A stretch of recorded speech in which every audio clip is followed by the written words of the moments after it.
Class 10th के UP board के बच्चों के लिए ये एक्सरसाइज है एक 11.1 का 8 नंबर जो क्वेश्चन दे रखा है। क्वेश्चन थोड़ा सा घूमा हुआ लगता है बच्चों को, जिसमें बच्चों को थोड़ी परेशानी होती है। क्वेश्चन बिल्कुल इजी है। 11.1 एक्सरसाइज में आपको दे रखा है त्रिज्याखंड का क्षेत्रफल, जिसका बेसिक फॉर्मूला होता है pi r square theta upon 360। जिसका बेसिक फॉर्मूला क्या है? Pi r square theta upon 360। तो आइए हम क्वेश्चन की तरफ बढ़ते हैं। 15 मीटर भुजा वाले एक वर्गाकार घास के मैदान में एक कोने पर एक लगे खूंटे से एक घोड़े को 5 मीटर लंबी रस्सी से बांध दिया गया है। तो हमें ज्ञात क्या करना है? यानी कि हमें सबसे पहली कंडीशन में ज्ञात करना है मैदान के उस क्षेत्रफल के भाग को जहां तक घोड़ा चर सकता है। यानी कि बहुत नॉर्मल सी बात पूछ रखी है कि एक वर्गाकार मैदान दे रखा है जिसके एक कोने पर एक खूंटा लगा हुआ। खूंटे का अर्थ होता है जिससे कोई किसी घोड़े को हमने बांध रखा है, यानी कोई लकड़ी का बेटा गड़ा हुआ है। ठीक है।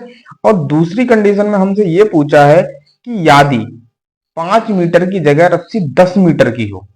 दूसरी कंडीशन में हमसे पूछ रखा है कि यदि रस्सी 5 मीटर की जगह 10 मीटर की हो तो चले जाने वाले मैदान के क्षेत्रफल में वृद्धि ज्ञात कीजिए। बेटा कुछ नहीं पूछा है, बिल्कुल नॉर्मल सी बात पूछी है। सबसे पहला पूछा है कि यदि जब रस्सी 5 मीटर की थी तो घोड़े ने कितनी दूर तक चराई की थी।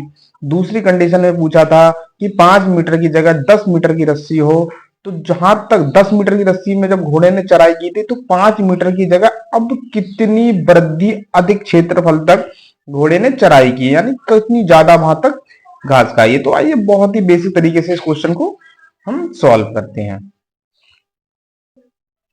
तो स्टूडेंट देखो, सबसे पहले हमने क्या बना लिया, जो हमें क्वेश्चन में गिवन है कि 15 मीटर भुजा वाले एक वर्गाकार घास। वर्गाकार का अर्थ होता है कि हमें एक ऐसा वर्गाकार मैदान बनाना है जिसकी सारी भुजा सेम हो। वर्गाकार का अर्थ होता है सारी भुजाएं सेम। 15 मीटर की दे रखी, तो हमने एक वर्गाकार घास का मैदान बना लिया है जिसकी सारी भुजाएं कितनी है? 15 मीटर की दे रखी है। और हमसे आगे क्वेश्चन में कहा है कि एक कोने पर एक खूंटा लगा हुआ है। तो मान लो ये क्या है? एक कोना है, यहाँ पे क्या लगा हुआ है? एक खूंटा लगा हुआ है जिससे 5 मीटर की रस्सी से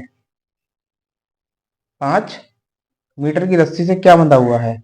यहाँ पर एक घोड़ा बंधा हुआ है। क्या बंधा हुआ है? घोड़ा बंधा हुआ। हालांकि मुझे घोड़े का चित्र बनाना नहीं आता, लेकिन मैं आपको इस सिंबल की सहायता से मैं बता दे रहा हूँ कि यहाँ पे क्या है? घोड़ा बंधा हुआ है। और इसने कितने क्षेत्रफल तक घास को खाया है, हमें ये निकालना है। तो आप ये देखिए, अगर 5 मीटर की रस्सी से घोड़ा बंधा हुआ है तो जहां तक इसका क्षेत्रफल होगा, जहां तक रस्सी पहुंच पाएगी, वहां तक क्या करेगा घोड़ा? घास खाएगा। क्या करेगा घोड़ा? घास खाएगा। तो अब हम ये जानते हैं कि ये जो बीच की लाइन है जिससे घोड़ा बंधा हुआ है, जिसको रस्सी बताया गया है, ये वास्तव में क्या है? एक वृत्त की त्रिज्या है। क्या है? एक वृत्त की त्रिज्या है। और जहां तक रस्सी इसने एक दूरी तय की है घोड़े ने घास खाने के लिए रस्सी से बंधे हुए, ये क्या है? एक वृत्त वृत्त का शेप बना रहा है, जिसको जो जहां खूंटा लगा हुआ है, ये कहाँ लगा हुआ है? एक वर्गाकार भुजे के एक कोने पर। कोने का अर्थ हो गया, इसको हम अगर पूरा ड्रॉ करें तो ये तुम देख सकते हो कि यहाँ पे एक किसका रूप बन जाएगा? वृत्त का रूप बन जाएगा। और ये क्या हो जाएगा? वृत्त का एक सेंटर हो जाएगा। जबकि यहाँ भुजा कैसी है? वर्गाकार है, सब सेम है। तो यहाँ एक क्या बनेगा? एक समकोण बनेगा, जो कि कितने का डिग्री का होता है? 90 डिग्री का। और ये इस वृत्त को खंडों में बांट रहा है। ये लघु खंड और ये वर्गाकार भुजा इसको किसमें बांट रही है? खंडों में बांट रही है। एक लघु खंड और ये एक दीर्घखंड और एक लघु खंड। ठीक है। तो आइए अब इस क्वेश्चन को हम आगे बढ़ते हैं। तो चित्र की सहायता से हमने एक चीज ये समझ ली कि हमें इसमें बेसिकली क्या निकालना है। पहले 5 मीटर रस्सी के लिए वृत्त खंड का त्रिज्या खंड का क्षेत्रफल निकालना है। तो बेसिकली अब हमारे पास दो चीजें हैं।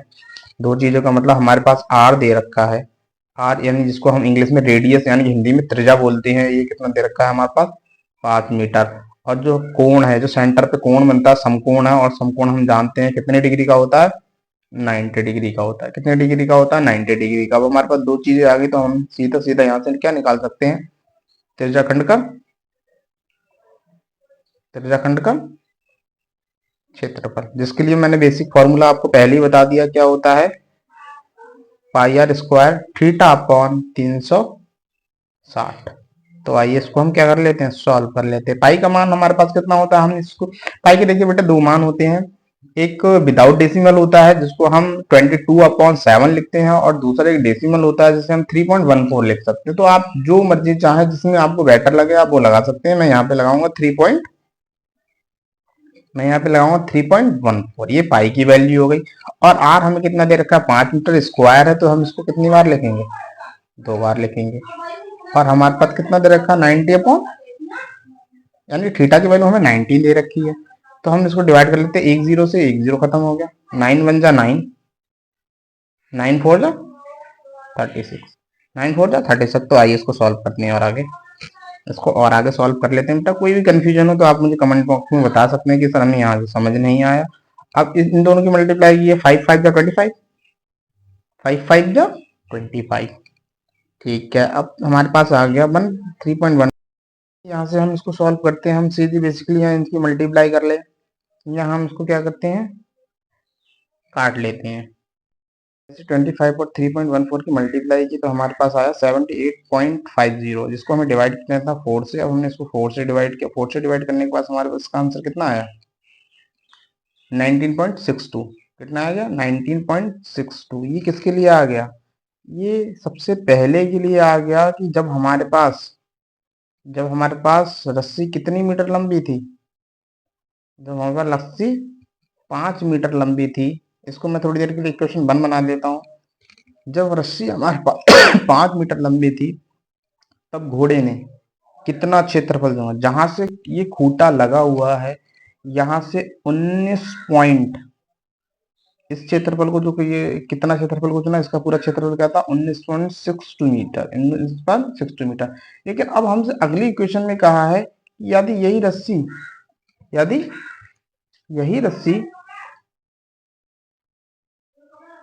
रस्सी कितनी मीटर लंबी होती? 10 मीटर लंबी। कितनी होती? 10 मीटर लंबी होती। तो जो घोड़े ने ये जो क्षेत्रफल की घास जो चरी है, इतना घास चरी, तो इसके अकॉर्डिंग कितनी अधिक थी? तो बेटा इसमें कोई घबराने वाली बात नहीं है, बहुत ही सिंपल क्वेश्चन था। अब दोबारा से हम क्या, अब हमारे और थीटा वही रहेगा 90 डिग्री, क्योंकि रस्सी सिर्फ उसी खूंटे पे बंधी हुई। अभी रस्सी 5 मीटर लंबी थी, अब रस्सी कितनी मीटर लंबी होगी? 10 मीटर लंबी होगी। तो थीटा हमारे पास वही रहेगा बस। रेडियस जहां पहले 5 थी, अब कितनी हो जाएगी? 10। तो काम बेटा वही करना है। हमें क्या करना है? त्रिज्याखंड का क्षेत्रफल लगाना है। त्रिज्याखंड का क्षेत्रफल क्या होता है? Pi r square theta upon 360। Theta upon 360। तो बेटा पाई का मान फिर वही लगाएंगे हम, क्या? 3.14 और इंटू, अब कितना देर का? हमें 10 × 10 अपॉन 90 अपॉन 360। यहाँ से 0 से 0 काटा, 9 4 जा 36। अब बेटा आप यहाँ ये एक चीज देख सकते हो, अब हमारे पास यहाँ कितना बचा? 3.14 इंटू 100 बचा, और अपॉन में 4। तो इसको हम 25 बार में डिवाइड कर सकते हैं, 25 बार में डिवाइड कर सकते हैं। लेकिन बेटा एक चीज आप सोचो, अब हमारे पास क्या बचा? 3.14 इंटू 25, और इसकी मल्टीप्लाई कितनी होती है? मैंने अभी जस्ट बिल्कुल अभी की है, इसकी मल्टीप्लाई होती है 78.50। यहाँ दिखाओ, मैं आपको यहाँ दिखा दूं। ये देखिए यही मल्टीप्लाई है। किस किस की मल्टीप्लाई की है? ऊपर वाले की। इसकी मल्टीप्लाई कितनी थी? 78 तो हमारे पास जब रस्सी हमारे पास 10 मीटर थी, तो इसने कितने क्षेत्रफल को चढ़ा? इतने क्षेत्रफल को। और जब रस्सी 5 मीटर की थी तो हमारे पास कितना क्षेत्रफल आया था? 19.62 मीटर। और अब हमारे पास रस्सी 10 मीटर की है, तो हमारा क्षेत्रफल कितना है? 78.50 मीटर। तो हमसे ये पूछा है 19 के अकॉर्डिंग यहाँ पे कितनी वृद्धि हुई? 19 के अकॉर्डिंग यहाँ कितनी वृद्धि हुई? तो बेटा बिल्कुल सिंपल है, तो निकाल दो वृद्धि। जब रस्सी 10 मीटर की थी तो हमने कितना क्षेत्रफल चुना? और जब रस्सी 5 मीटर की वृद्धि निकालनी है, माइनस करना है हमें पहले के अकॉर्डिंग, तो ये 19.62। तो हमारे पास बेटा इसमें से इसे सब्ट्रैक्ट करोगे, इसमें से अगर मैं बेसिकली मैं पॉइंट वाला ना घटाऊं तो मैं इसको 20 बना दूं और इसको ओनली 78 रख लूं, तो हमारे पास वृद्धि कितनी आएगी, मैक्सिमम 58 मीटर की। कितनी आएगी, मैक्सिमम 58 मीटर की हमारे पास क्या हुई, वृद्धि हुई। यानी कहने का मतलब ये था कि जब रस्सी 5 मीटर लंबी थी तो 19 मीटर की तक घोड़े ने घास खाई थी, लेकिन जब रस्सी 10 मीटर की थी तो इसने 78.50 मीटर तक घास खाई थी, यानी कि पहले के अकॉर्डिंग 58 मीटर तक अधिक घास खाई थी। So student thank you. अगर कहीं समझ ना आए तो आप मुझे कमेंट बॉक्स में कमेंट कर सकते हैं, मुझसे पूछ सकते हैं, मैं आपको दोबारा से एक्सप्लेनेशन दे दूँ।